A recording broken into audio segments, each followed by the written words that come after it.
Hi, friends. Welcome to the most recent edition of our live stream series as a part of the Endurance22 Expedition. My name is Chris Ahern. I am Director of Partnerships here at Reach the World, and I am so happy to be able to connect with you all today on the most recent or the latest conversation with my friend Tim aboard the SA Agulhas 2 and his special guest as we begin to recap a little bit of what has happened so far and to take a moment today to actually circle back around to some of the questions that we have received that we haven't had time to answer yet, to speak with Tim from his cabin, to get a little tour of the cabin and to hear a little bit about the amazing artwork that is behind him that has been so generously donated by some of our participating classrooms, and also to learn a little bit about what is happening next, and to just see what's happening on board the ship, because it's not the nicest day in the Weddell Sea, is it, Tim? Hey, Chris. No, it's not the nicest day weather-wise. We've had some really beautiful sunny days where the temperatures were in the 20s, maybe even high 20s Fahrenheit. And that was a very, very nice day to be outside. Lots of people out on the deck. But today when I woke up and I looked out my window, I couldn't see more than a foot or two because it was just total whiteout conditions, snowing, windy, quite cold. I think the only people who are outside today on the deck of the SA Agulhas 2 are those involved in the subsea operations, those people taking charge of the marine robotics, the AUV that is down searching the seabed. So it's a great day to decide on the ship, nice and warm. For those of you who joined yesterday's event, I have shed about 5 layers from that event when I was all bundled up. And yeah, it's been a pretty inside day here, I'd say. Yeah, definitely. And one thing I neglected to mention at the top was that like I've been saying over the past few live streams, this is yet another friendly reminder that we may not have the best signal. Tim may be in and out. After all, it is whiteout blizzard conditions down in Antarctica. So just a friendly reminder that is part of the excitement of being able to connect live with the SA Agulhas 2 in the Weddell Sea. We were joking just before we went live that as opposed to yesterday's live stream where we had a chance to kind of look outside from Monkey Island and see the amazing seascape of Antarctica, there wouldn't be much to show if we were to look out Tim's window today, because it would just be a sea of white. And so we're not going to have to put Tim through that. But before we bring in and your guest and to start talking a little bit about his role on board the ship, I kind of want to start with the artwork behind you, specifically because I think that's a really great way to start this conversation, and because this whole expedition is not about us, it's not about you, it's not about necessarily the people on board, but it's about all of the students who are watching live and will be watching live in the future. So tell us a little bit more about that.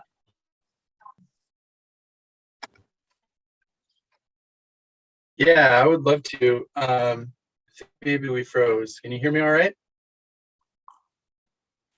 All right, great. Yeah, so this is my cabin on the 6th deck of the SA Agulhas 2. And one of the things that I did right away when I got on the ship is take out my standard issue teacher roll of thick masking tape that all teachers carry with them everywhere they go. So when they see a blank wall, they can decorate it. And I've got a bunch of things up on my wall here that are notes of encouragement, notes of thanks, notes of support from a bunch of students, primarily at PS1 in Brooklyn, New York, Lincoln Elementary and Roosevelt Middle School and River Forest, and then a couple pieces of just sort of inspirational photography from the Imperial Trans-Antarctic Expedition.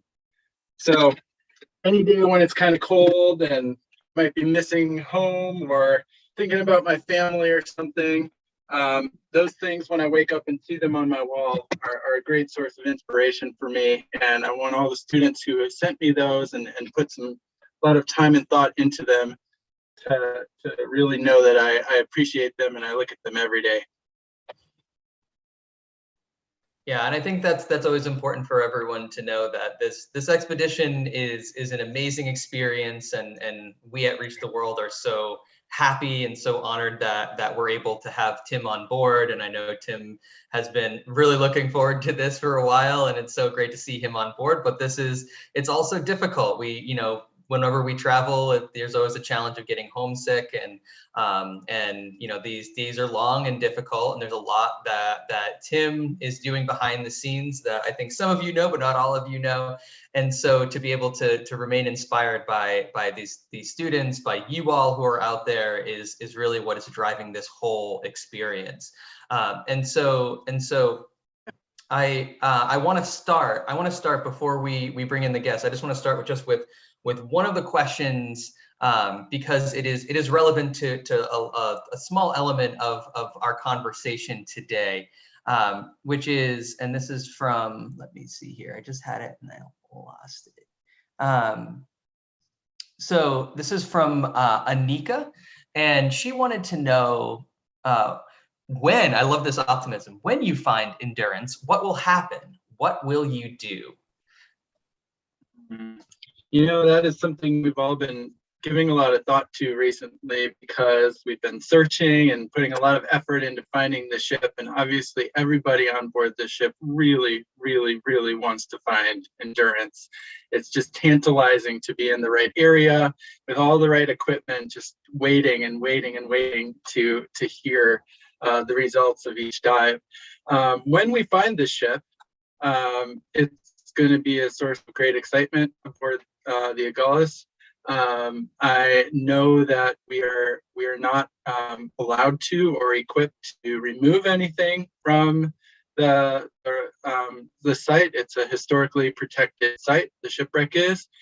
The AUVs that we've been using to scan the seabed are really, really powerful in searching in lots of different ways. So they have those side scan units, side scan that looks for big objects on the seabed. If those side scan units found something that we were really interested in investigating closer, like maybe a big ship-shaped thing on the seafloor, we'd bring the AUV back up onto the boat and switch out some of the gear. There's some high definition cameras. There are some other things that are more for documenting than searching that could be fitted onto the AUVs. And then we'd send it back down again, because at that point we know exactly where those areas of interest are that we wanted to take a closer look at.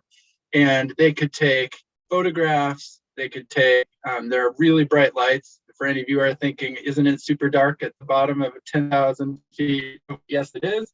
There's super bright lights. The AUV can go like this, and it can shine those lights right on whatever we're trying to look at. And the camera on the front can take high definition video, can take photographs, can take all the sorts of things that we would need to really document a find of that significance.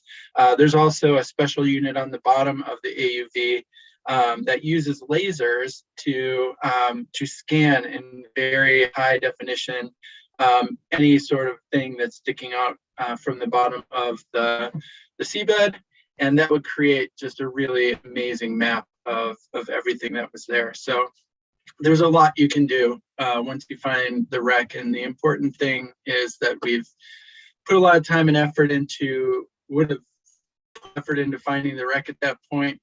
So we would want to really document it so we could share it with the public and anybody who is interested in what was down there.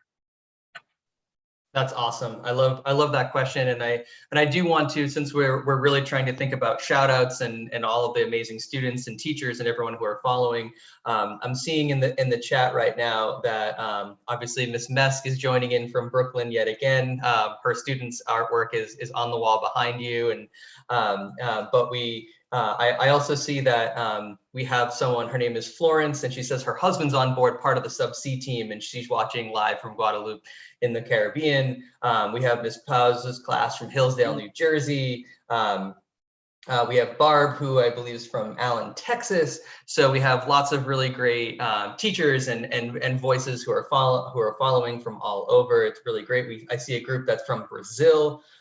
So just welcome to all of you. And I want to, and this question, Tim, I want to ask. I think this is a good time to bring in your guest today, which is from Bella, and she was wanting to know, how does the icebreaker ship actually break ice? And I know that your guest today might know a little bit more than the average person about that. So maybe this is a chance for us to introduce James. Sure, yeah, Bella, that's a great question. I want to introduce you to a new friend of mine on the ship. This is James. He is a scientist here with a group of other scientists from Stellenbosch, which is in South Africa. And James not only is on this Endurance22 expedition, but was on the SA Gullis 2 in 2019 when the last time this ship did a search for the Endurance. So James has spent a lot more time on this ship than I have. And James, do you want to take a stab at describing how we've been breaking through ice on the ship the last couple of days? No, that's a good question. Of course, not all ships are like that, have to avoid ice. Some ships are specifically built for conditions like this, and the ice gets really thick, like up to 10 feet at some points in the Weddell Sea. So of course, it's quite rough conditions, but it is a massive ship at the end of the day. It's really heavy. I can't remember the tonnage now, but thousands of tons. And what we do, instead of having a very sharp front, like ships have normally that's traveling in open water, we've got a really like shallow or blunt bow. And that bow, then instead of hitting the ice directly and trying to split it open, it comes onto the ice slowly, and under bending, it breaks the ice underneath us. And that ice then gets flushed to the side of the ship, opening like, so we're kind of creating our own channel by climbing onto the ice and then breaking it under bending, and then climbing again and bending it under breaking. And sometimes you can even feel like last night when I was sleeping and we're breaking heavy ice, the ship tilts a little bit to the side and then you feel it break underneath us, and then we go straight again. So it is quite, you need powerful engines for a ship to then climb on top of the ice, and then it breaks. It's a pretty exciting process. I think a lot of us like to go up to the bow, the very front of the ship, when the ship is underway and breaking ice, and watch, as especially big ice flow is coming up or some big chunk of ice. And oftentimes the ship just doesn't even slow down. It's like a warm knife through butter. It just goes right through. So it's pretty impressive. And I think it's worth mentioning James, too. do you want to, before we get too far, I want to give James a chance to introduce himself. He dove right into questions, but James, tell us about where you're from, what do you do? So I'm from South Africa. There's a small town there called Stellenbosch. There's also a university there, and we are busy looking at the ship for the last 10 years, how it changes throughout the 10 years, how it's different from operating in open water or in ice. And then obviously the ice load is quite big impacts on the ice. I'm not sure, have you had Yuka on yet? It had to be canceled. So we'll bring him. So we're partnering with a Finnish university in Finland, and we're looking at the ship because it's quite a new icebreaker relatively to the others that's operating. We're trying to create a new baseline, as you can say, for developing new ships like this in the future. So we're looking at the research and how the ship is performing, and if it's obviously when you design something, we want it to be operated in this type of ice conditions with whiteouts like it is outside. But when you build it, is that really realistic? Can it do better than expected or worse than expected? And we're doing the research based on that. Yeah, as much as we like to think about using advanced computer modeling and all of the things that we can do to simulate conditions and things. Like one of the most important things that we can do as we're trying to figure out what to do to design the next great icebreaker or to just build the next great thing, it's to measure in real life what are the things that are happening. And I know a lot of the work that you're doing, James, is probably examining the forces that are pushing onto the ship and the way that the ship is able to bend and flex and resist those forces outside. This is a brief mention. The reason why I'm mentioning that is that we do have some resources coming out that are really looking at the math and the science involved in this case the search for endurance. But I think it really fits nicely with the work that you're doing, James, because the thing that I know from being a former teacher, I taught a little bit of math when I was still a classroom teacher, is that this is why math is important. Understanding how all of these forces are applying, the tensile strength of the steel, and all of those things, the coefficients of friction, all of those different things, as you try and understand them, this is why math is so important. Why we think about math in real life. That's what physics is all about, and a lot of the engineering that you're doing. And so for our students who are watching, who may be more inclined to learn about math, or students who are wondering, why the heck would I have to learn all this stuff like algebra and whatnot? This is why you can be like James, and you can go aboard the ship and really be this person to help design the next great essay Agulhas 2, the next great icebreaker. And so it's so awesome to see how the things that our students are studying now can really create the next important things that will find the next greatest shipwreck once I believe that the endurance is found by the essay Agulhas 2 on this expedition.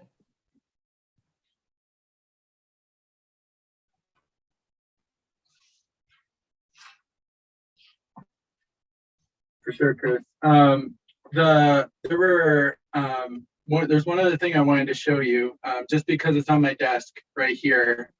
This desk where I'm sitting right now is where I sort of retreat to at the end of the day and think about what I've done over the course of the day. And obviously, for many people on this ship, this is a very, very exciting experience.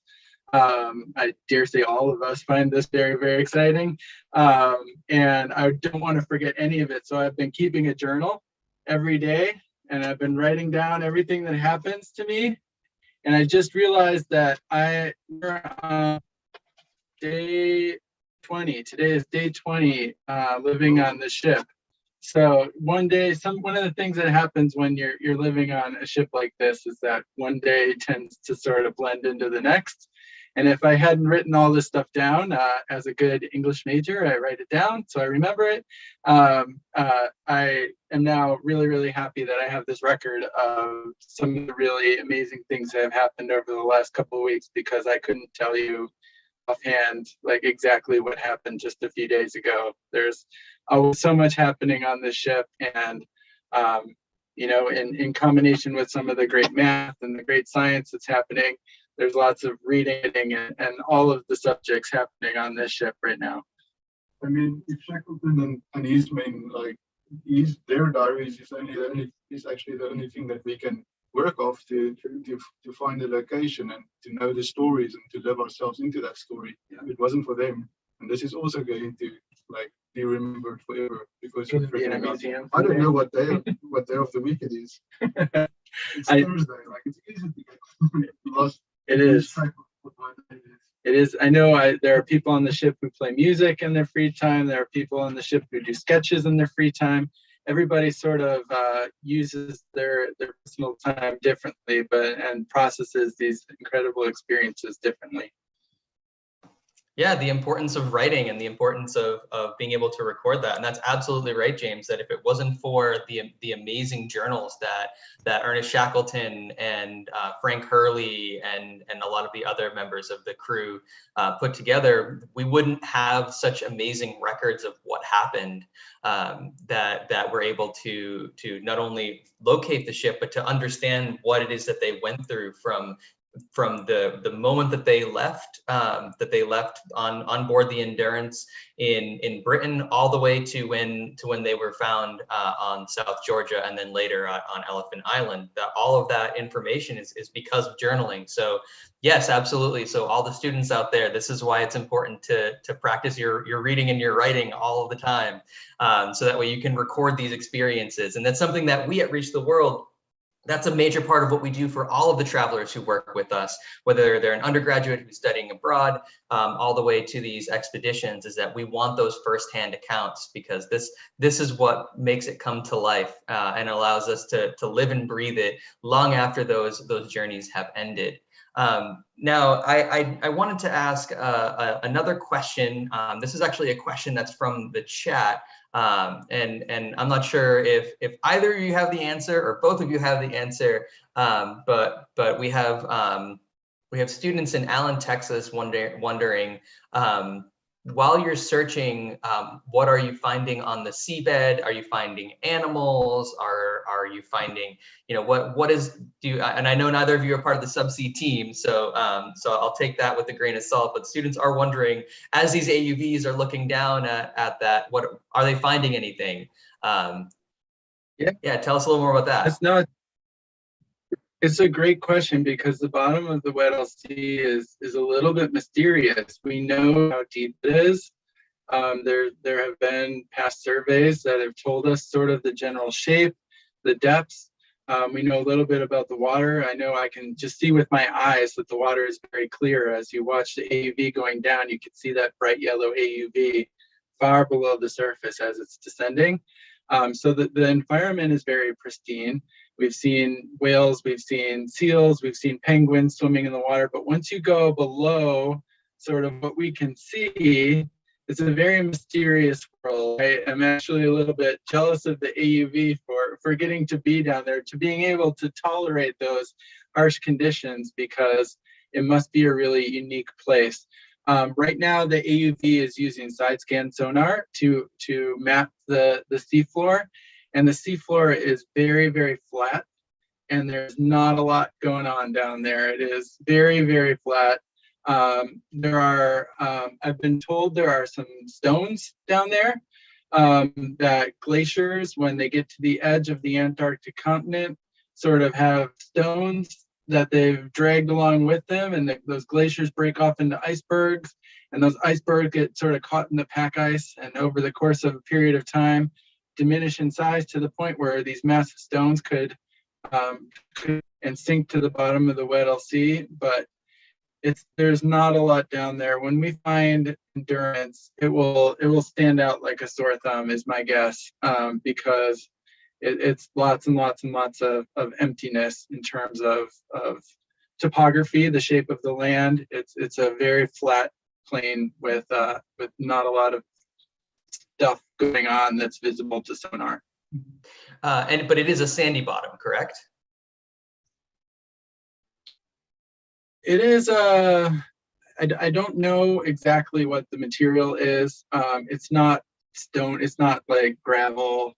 It's kind of sediment of some sort. I don't know that we know exactly, because it's a long way to go down with like a little scooper or something and bring up a sample. Maybe somebody knows the answer to that, but I don't. I just know that because the ice covers the Weddell Sea practically year-round in most places, that there's not a lot of movement. Things just sort of stay where they lie at the bottom of the Weddell Sea. Fascinating. Yeah, there's a lot more to learn, and this is a good point, like you said, for students to go and do a little bit of their own homework and research. I know that we had some amazing with the Weddell Sea Expedition. James, I know you were on that expedition. We had some incredible biologists and glaciologists who were on board that expedition. So this is my encouragement for anyone who's watching to go back to Reach the World Weddell Sea Expedition from the 2018-2019 school year and look up our conversations with folks like Dr. Lucy Woodall, who's one of the premier ocean biologists in the world, and we had a chance to talk with her exactly about that. So that's a good chance for us to look back on those conversations. Now, James, I have a question for you, because I've heard that you've had a chance to really experience the SA Agulhas 2 more than most, because you were on the Agulhas 2 during the Weddell Sea Expedition, and you are obviously on it now. So we have a question from Sasha, and she says, does the SA Agulhas 2 really have a sauna?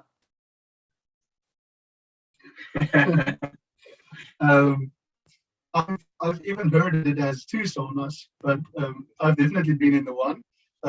It's really small, but we've squished 8 people into it once, but it's about 3 foot by 3 foot big, and it gets up to 130 degrees Fahrenheit. So it gets quite hot, and it's made of Finnish wood, so you can even still smell the wood. The ship was built in Finland, and it's very nice, especially if you know you're going outside and it's going to be cold. Then you switch the sauna on, and you spend half an hour outside, and then when you get back in, you know the sauna is already warm for you. So it is a very nice experience. I've been in it a couple of times. Nice. Yeah, I know we were just talking before we went live about how you can speak to the gym that's on board too. That's one of the ways I know a lot of the crew and the expedition team have been able to spend some of their off time. So maybe just to kind of go a little bit deeper into that, what is it, James, that you do when you're not on your shift? So obviously you go to the gym, you sometimes spend a little time in sauna. What other types of things do you do in that downtime? I do my own research on the ship, of course, but that's just a little part of what we do every day. And because there's not a lot of space on the ship for thousands of people or hundreds of people to come, we kind of also take turns to work on different things. So sometimes I do ice observations, where I stand in the bridge with the captain and see what's the ice concentration like that we're sailing in. That takes about 6 hours of my day if we're sailing through ice, and just take measurements every minute of how thick the ice is. Then I go to sleep. I wake up quite late in the morning at about 9. Then there's meetings in the morning where the weather people tell us what the weather is going to be like, and they're predicting that, what the ice is going to be like from drift and noise. And sometimes there's an expedition meeting after that where they just fill us in of what's happening. And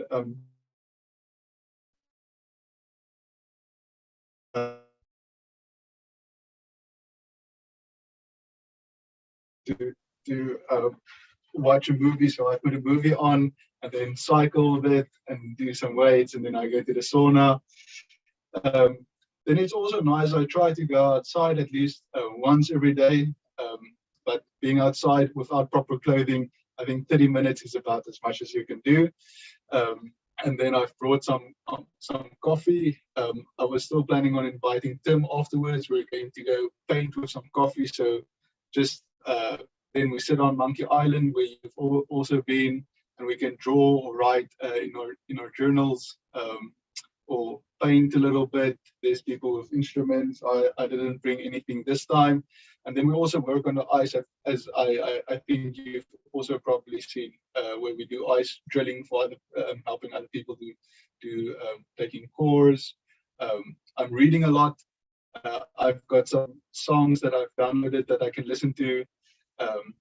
And yeah, it's just also like it's important, I think, to not just try and be busy the whole time, but also just enjoy and experience with wide open eyes what it looks like outside and the amazing scenery. Like if you're stuck in your cabin working the whole time, that can also, you're going to miss quite a lot. So sometimes I also just sit outside and look for some seals or penguins. No, I love that, and I know when I was speaking with Tim yesterday that Monkey Island is one of his favorite places on board the ship, and I think it's relatively popular amongst the entire crew and expeditionary team because it's such a great place to really see and enjoy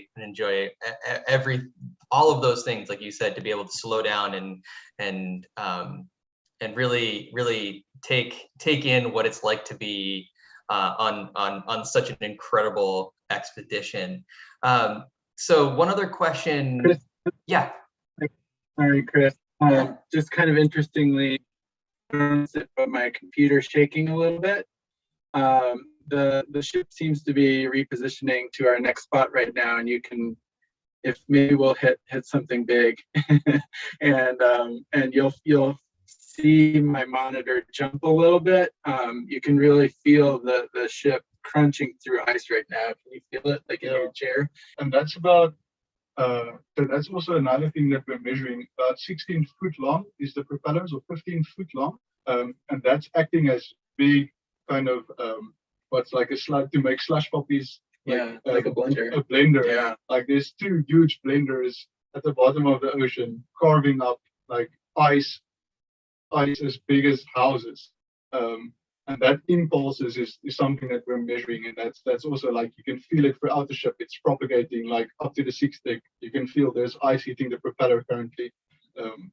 So it's quite interesting to feel. You can definitely feel it when we're moving.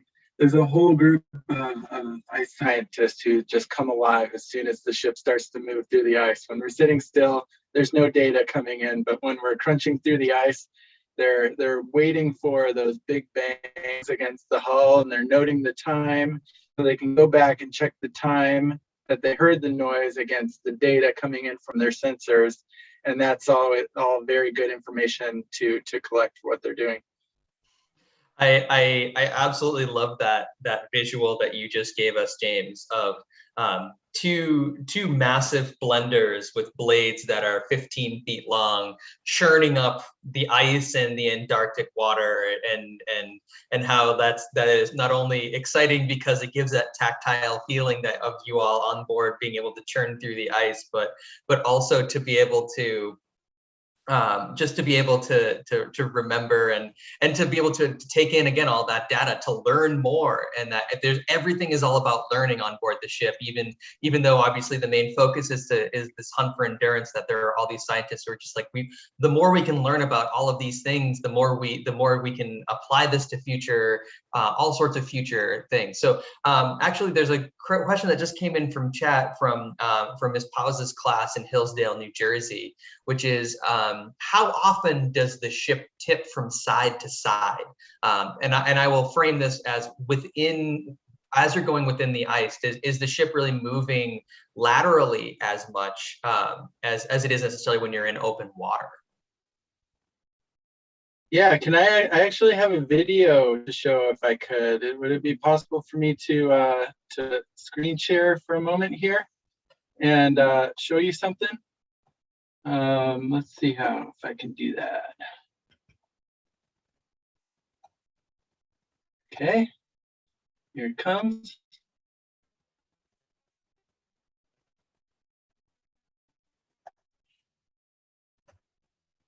All right, so can you see okay? This is, so one of the things, I mean, it's a little bit less tippy when we're in the ice, because the ice really controls the ocean swells. You don't feel a lot of movement on the ship.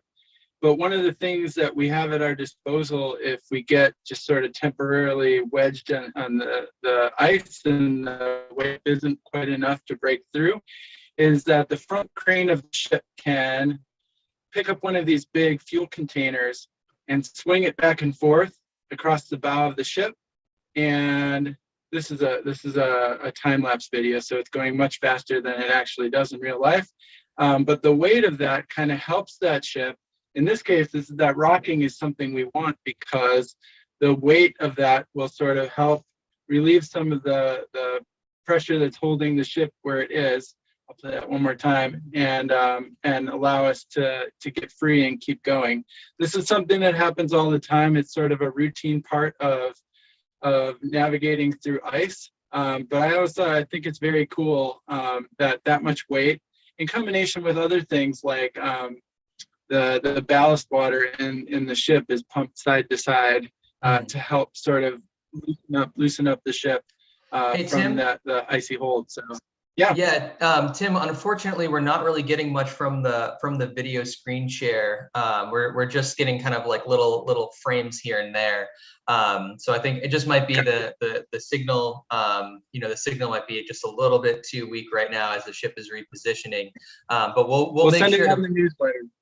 Perfect. Well, yeah. So for those of you make sure that you're on the newsletter. You sign up on explore.reachtheworld.org to get tonight's newsletter, where we'll be including that awesome. I've actually seen this before from the last expedition that we did with the SAA Gullis 2, and I'll see if I can pull my arm in, and so with my virtual background, but the arm just sort of swings with the fuel from side to side to just be able to move that back and forth, just to loosen a little bit more in the ice. It's a really awesome video. So we'll be sure to link to that tonight in our newsletter. And because you mentioned the fuel, Ms. Pauz's class also wanted to know, how do you get electricity? If you can explain a little bit about that part. So I know you have fuel on board the ship, that there's both marine fuel and there's also the aviation fuel for the helicopters. How does that all work? Yeah. So, I mean, I know for electricity that this ship is a diesel electric ship, which means that a diesel engine running on diesel fuel generates electricity that's then used to help move the ship in different ways, but also power the electricity I'm using to charge my laptop and run the lights, and the kitchen uses to cook.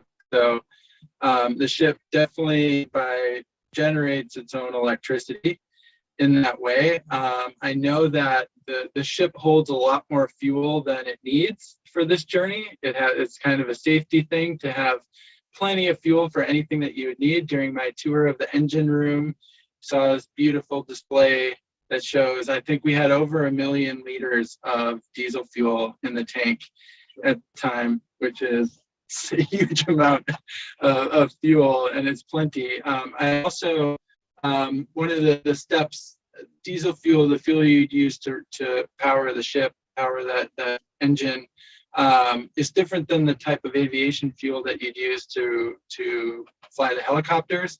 And there's a special fuel tank beneath the helideck that was filled in the days before we departed from Cape Town. I missed it, but I've heard that there was a special kind of fuel ship that pulled up alongside the SAA Gullis 2 and transferred the fuel we were going to need for this journey. Nice. And so we just got another question from the students in Allen, Texas, about how do you make fresh water on board? Now, yesterday with the ice camps, I know we talked about when you're on an ice camp, you have fresh water all around you in the form of snow, so you can just melt that down and you're good to go. But I don't necessarily think that you're just scooping up snow and throwing it on board the ship, are you? Well, we have over 100 people on the ship who all want to take showers. We have drinking water, lots of tea drinking going on. There's just a lot of need for water, right? Laundry, exactly. When we are underway, when this ship is underway in the ocean, it can take in ocean water, and it can sort of, through this process that I sort of understand, get rid of the salt and turn it into our own source of fresh water, which I think is amazing. However, we are not really underway. At the most, we sort of move slowly a couple hours a day at this point. So the ship is making about 20% of its capacity of fresh water that we could get if we were just steaming through the ocean. So right now, actually, we are sort of limiting our use of water. Non-essential laundry has been chopped, like the laundry room is closed. They're asking everyone to take shorter showers.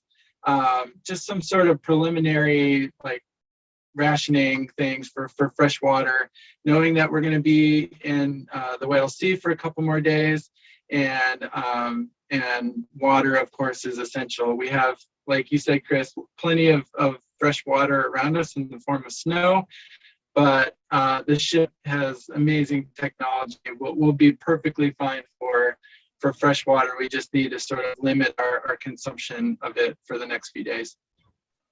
Just like when I don't know if any of the students out there have ever encountered this. I know I have in a couple of the different places where I've lived where it doesn't rain for a little while, and so you know, we go under water bans where you're not allowed to water your lawns or anything like that. We need to conserve so that way when we need the water, we have it. And this sounds like it's the same thing aboard the Agulhas too, just because you're sticking around that wreck site as you're looking for endurance. And I think that to me sounds like a pretty good trade-off. Miss Mesk's students have an idea. They're wondering, as we're talking about the different fuels and how the ship gets around, about, and maybe this is a question also for James, because Miss Mesk's students really want to know about the use of sustainable energy on the ship. Is there any use of wind or solar power, and I would kind of put this to you, James, in also, like, as you're thinking in the future of the next version, the next generation of the Agulhas, maybe the Agulhas 3, is there any conversation around more sustainable forms of energy, either in addition to or replacing the diesel power that these ships currently run on? I like the way you think, and of course we want to be as sustainable as possible. We can't say we're coming to investigate and do research in this beautiful continent and then leave it worse than it is. So we're trying our best to leave it as good as we found it. For example, all of the waste that we're generating on board gets sorted out and it stays on the vessel. Not even our shower water gets dumped into the ocean. We're keeping all of our old water as well. We're taking it back with us to Cape Town. The diesel, I'm not so sure specifically. It's not just the diesel that you throw in your car, as far as I understand. It is some biofuel, specifically not necessarily when it's burning, unfortunately, but when it gets spilled for some reason in the ocean, it's soluble in water, so it's not even the oils that we use for some of the cranes and the jet fuel. They try to make it as sustainable and green as possible for that. But yes, of course, it's still a diesel ship, and the newer ships, vessels that they're working on now, there is solar power. I'm not sure, like, solar power can help, but it's obviously not enough power to steam the whole ship. But there's nuclear vessels in the Arctic that runs completely off nuclear, and yeah, they're trying for something like a polar vessel to be dependent on something like wind or sun is quite difficult. Like, if there's an emergency, you want to, at the end of the day, have some reliable fuel source on board to help you to get out. One of the things that I learned during my tour of the engine room that I thought was really impressive is that if you accept that we have to have some form of less than desirable fuel running the ship, at least every bit of energy that is created from the burning of that fuel is used towards something on the ship. I know one of the examples is that the engine itself puts out a lot of heat, right? Like the burning of that fuel, the running of the engine, and that a lot of the water pipes are situated near in conjunction to that heat, so that the heat coming off of the engine isn't just like making a room really hot and then venting to the outside. That heat is being captured and it's making all of the hot water that we use for showers and cooking and tea and other things. So that the energy that's being produced from that fuel is being used, I think, very efficiently. When Miss Mess students are their own mechanical engineers and are in the world, I hope that they can do better than that and they can invent the next thing that will make more sustainable and eco-friendly. Yeah, I like that, and I mean, I think if there's one area of the world where we could possibly figure that out, it would hopefully be in the time when, you know, in the summer when you're in the polar regions, because you have light a lot of the day, and if not the entire day, and so take advantage of that solar power. So that's a really good That's a really good potential project to explore for any students out there who are really eager in learning more about sustainable forms of energy and how that might work. So we actually have an amazing question from Brazil that sort of fits into what I was just saying, which is, how long is the night in Antarctica at this time of year? And I would probably rephrase that as the darkness.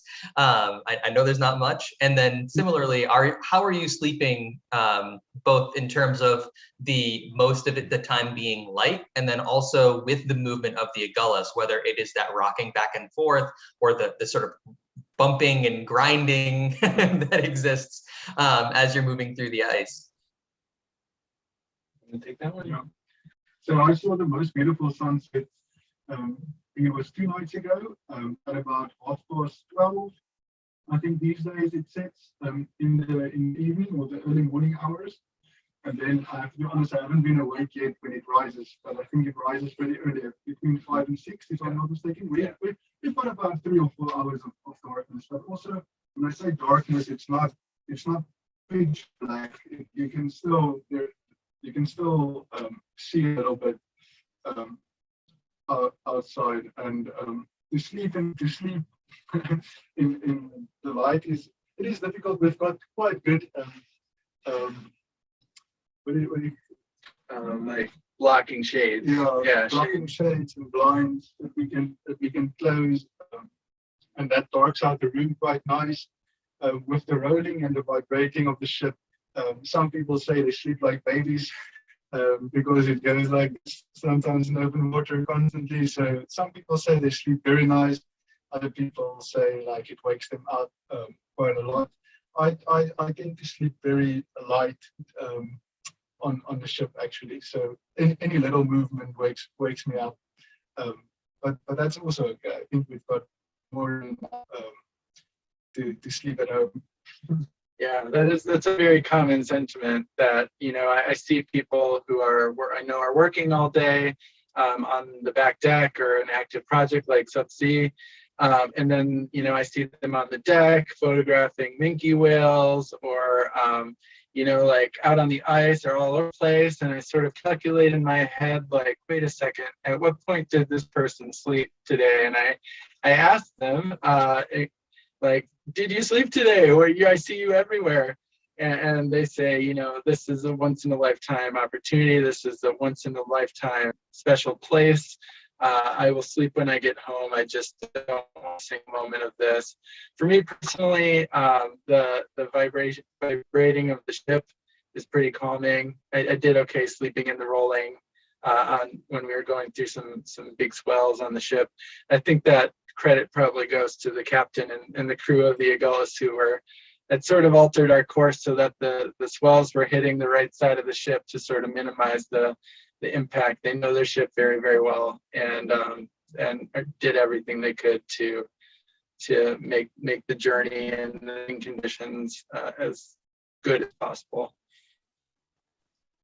That's awesome. I'm glad that it's been sleeping has been relatively achievable. That's always nice to hear, and I know it's not always easy, but I think I would be right with you in terms of my excitement, and I would definitely not be sleeping as much as I should if I had the opportunity to take pictures and video of all of the amazing things that I'm constantly hearing about that you're seeing outside.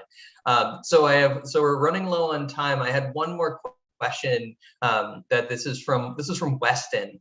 And he wanted to know, are you or have you played soccer, or I guess James for you would be football, on the ice like Shackleton and his crew did? And so maybe tell us a little bit about if you've had a chance to get on the ice, if you had a chance to do something like that. Yeah, tell us about that. It's a good question, Weston. It's something I was very much looking forward to doing. We had one day, about a week ago now, that it was sunny and mild, and a lot of the crew and the expedition team members got out on the ice at the same time, and somebody definitely had a soccer ball. I saw people kicking around. It wasn't an organized game, but it was a little kicking around on the ice, which is when you're wearing waterproof polar boots.